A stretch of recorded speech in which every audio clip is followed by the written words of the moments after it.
ദജ്ജാലിനെ കുറിച്ച് ഓരോ മുസ്ലിമും അറിഞ്ഞിരിക്കേണ്ട ചില കാര്യങ്ങൾ. 1. അവൻ്റേത് ചുരുണ്ട മുടിയായിരിക്കും. ഇനി ചുരുണ്ട മുടിയുള്ള ചങ്കിനെ കയറി ദജ്ജാൽ എന്ന് വിളിക്കണ്ട. 2. അവൻ്റെ നെറ്റിയിൽ കാഫിർ എന്ന് എഴുതിയിട്ടുണ്ടാകും. 3. അവൻ ഒറ്റക്കണ്ണനായിരിക്കും. വലതു കണ്ണിന് അന്ധത ബാധിച്ചിട്ടുണ്ടാകും. 4. ദജ്ജാലിൻ്റെ കാലത്ത് നഗരങ്ങളിൽ നിന്ന് മാറി പർവ്വതങ്ങളിൽ അഭയം തേടാൻ നബി സല്ലല്ലാഹു അലൈഹി വസല്ലമ തങ്ങൾ മാർഗദർശനം നൽകിയിട്ടുണ്ട്. 5. 70,000-ഓളം ജൂതന്മാർ അവനെ അനുഗമിക്കും. 6. ഒരു മനുഷ്യരും അറിയാത്ത ദ്വീപിലാണ് അവനെ പിടിച്ചിരിക്കുന്നത്. 7. ഒരുപാട് ദുഷ്ടപിശാചുകളും ജിന്നുകളും അവനെ പിന്തുടരും. 8. മഹാനായ ഈസാ നബി അലൈഹിസ്സലാം ആയിരിക്കും ദജ്ജാലിനെ വധിക്കുക. 9.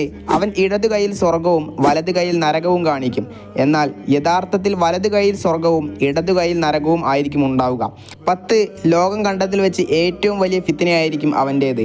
ദജ്ജാലിൽ നിന്നുള്ള സംരക്ഷണത്തിനായി സൂറത്തുൽ കഹ്ഫിലെ ആദ്യത്തെ 10 ആയത്തുകൾ